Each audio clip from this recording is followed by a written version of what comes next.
전 세계적으로 지금 이 경기 침체 우려가 막 나오기 시작했습니다. 하이퍼 인플레이션 때문에 지금 전 세계가 좀 들썩들썩 하더니만 이제는 이 IMF 총재까지 나서가지고 경기가 지금 위험하다, 침체 위기다, 뭐 이런 얘기까지 하고 있습니다 지금. 예, 지금 뭐 스리랑카 국가부도 났죠. 예. 그다음에 영재력이 약한 나라들이 강달러화 때문에 물가가 치솟고 예. 국가부도 위기에 처해 있습니다. 우리도 마찬가지입니다. 지금 1,300원이 넘 왔다 갔다 합니다. 그렇죠. 근데 우리 아픈 기억들이 많아요. 예. 1,600원이었을 때 리먼 쇼크, 1,800원이었을 때 외환 위기. 예.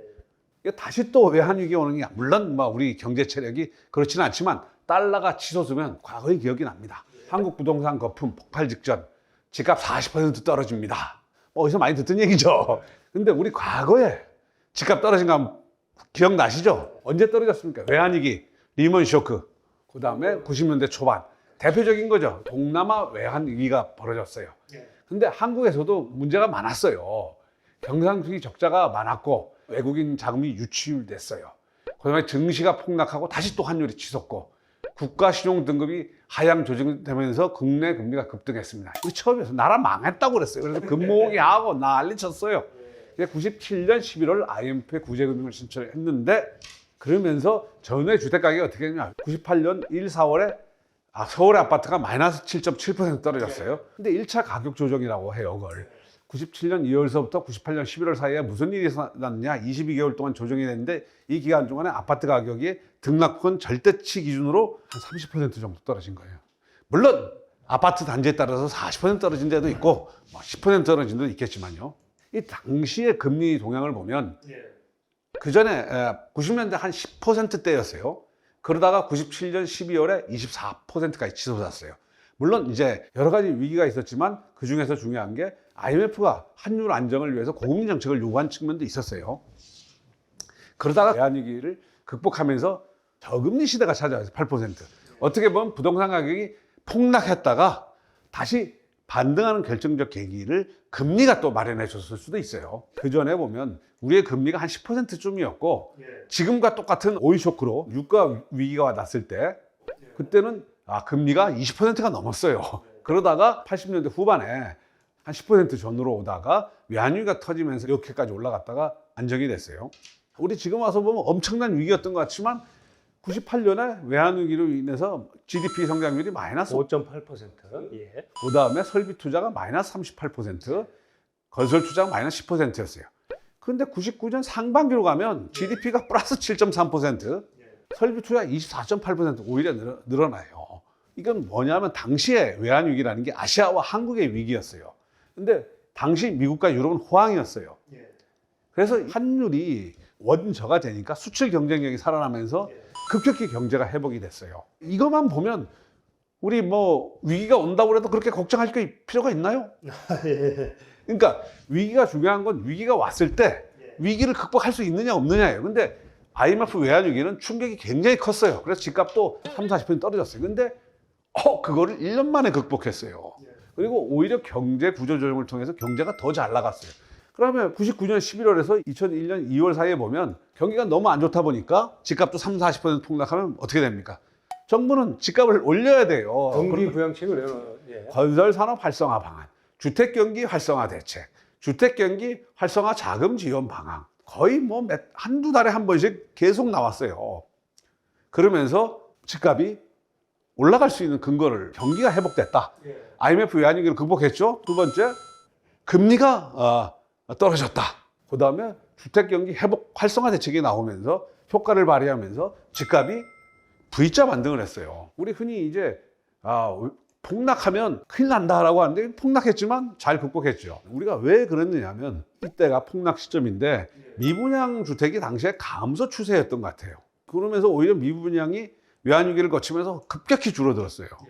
오히려 공급 과잉을 해소하는 기회가 됐던 것 같아요. 보시면 아시겠지만 이게 변동률입니다. 이게 0%인데 IMF 오면서 한 거의 20%, 절대치로 보면 한 30% 이상 떨어졌죠. 그러면서 바로 1년 사이에 급반등해서 다시 조정을 거쳐서 다시 급반등하는 이런 사이클을 그렸어요. 그래서 우리가 흔히들 얘기하지 않습니까? 폭락이 오면 40% 망한다라고 하는데 외환위기라는 게 사실상 내부 충격이었어요. 그럼에도 불구하고 이렇게 극복을 했던 것 같아요. 그래서 폭락론에 너무 겁먹지 마라 라는 얘기를 하고 싶습니다. 이건 뭐냐? 경기 회복으로 소득이 향상됐다. 경기 회복이 된 거예요. 그 다음에 분양권 전매 허용, 분양가 자유라든 경기 부양책을 썼어요. 그 다음에 IMF를 통해서 우리가 구조조정을 했지 않습니까? 외환자금들이 들어오고 금융시장 개방되면서 저금리 시대, 주택담보대출이 급증하는 시대가 됐어요. 그러면서 다시 우리가 외환위기로 집값이 한 30% 정도 떨어졌는데 오히려 그 다음에 40%, 50%, 60% 오를 수 있는 기반이 마련된 거예요. 물론 이런 역사가 똑같이 되풀이되라고 보지는 않아요. 그리고 또 우리 90년대 또 집값이 한번 떨어진 적이 있죠. 90년대 초반에 신도시, 5대 신도시 입주하면서 집값이 떨어졌어요. 폭락을 했어요, 이때. 흔히들 이걸 대한민국에서 1차 급락기라고 해요. 그 전에 80년대 말에 워낙 집값이 올랐어요. 그래서 임대차 보호법도 생기고, 그 다음에 토지 공개념 제도 89년에 도입됐어요. 그러다 보니까 1차 급락기에 어떻게 되냐면 아파트 등락폭이 절대 기준으로 50%가 떨어졌어요. 그럼 그때 왜 떨어졌을까요? 80년대 말부터 주택건설 인허가 물량이 엄청 늘어납니다. 200만 원. 200만 원 건설이. 1990년서부터 95년 사이에 가구수 중간이 30만 가구 정도 되는데 연평균 공급이 62만 가구였어요. 일종의 공급 폭탄이에요. 가구수는 한 10가구 생기는데 집은 20가구 생기는 거예요. 그러면서 어쨌든 과잉 공급을 해서 집값이 떨어진 거예요. 그러니까 집값의 폭락이 제일 무서운 게 뭐냐면 과잉 공급에 의한 집값 폭락. 이건 약도 별로 없어요. 과잉 공급이 해소되는데 한 5, 6년 이상 걸렸어요. 그 당시에 1차 미분양 대란이 있었는데 95년에 무려 15만 가구가 증가했어요. 90년대 불과 미분양 가구가 6천 가구였어요. 유럽 국가, 미국 도대체 장기 침체하는 나라들은 어떤 특징이냐, 공통된 비밀이냐를 찾아봤어요. 뭐겠습니까?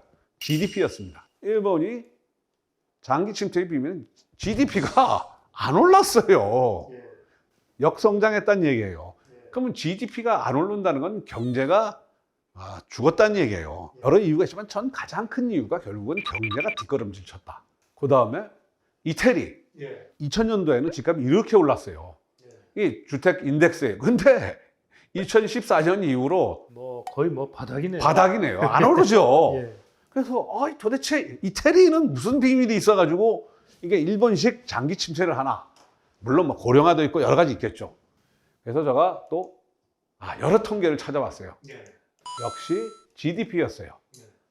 GDP가 2010년 전후로 해서 떨어졌어요. 보통의 OECD 국가는 이렇게 아주 급속지는 안 올라도 최소한 이렇게 좀 비슷하게 올라요. 완만하게. 그래서 일본의 집값이 지금 최근에 뉴스가 그거 아닙니까? 드디어 30년 전에 버블기만큼 집값이 올랐다. 그러니까 30년 동안 집값이 떨어졌던 거예요. 장기 침체한 나라가 이태리만 있느냐? 아니에요.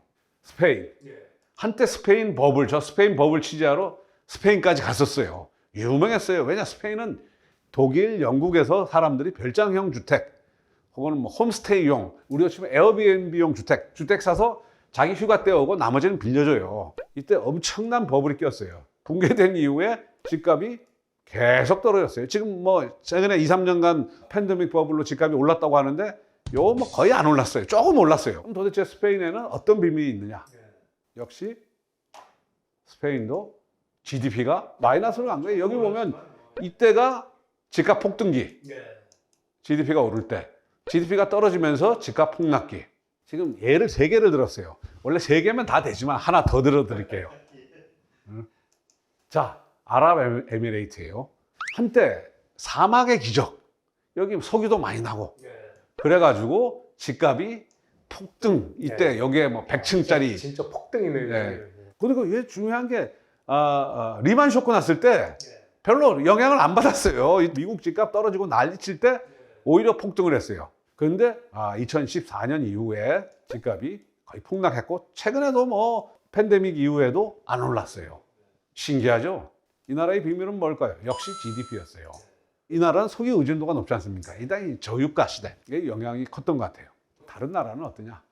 미국 거의 GDP가 계속 올랐어요. 한국이 IMF 외환위기와 리만 쇼크 때 약간. 그러니까 GDP 오른다고 집값이 무조건 오르는 건 아니지만 GDP가 떨어지는데 집값이 오른 나라는 없다. 뭐 이런 얘기였습니다. 중국 동은 별로 집값이 떨어지지 않았죠, 그죠? 예. 지금 떨어진 적이 없죠. 근데 지금이 지금 떨어지고 있습니다. 요 끝에 살짝 떨어지고 있는데 요게 바로 GDP죠, 요즘. 물론 GDP가 오른다고 해서 반드시 오른다는 건 아니에요. 네. 네, 여튼 하여간 결국 이제 그런 측면도 있다라는 걸 좀 우리들이 좀 염두에 네. 두셔야 될 것 같아요.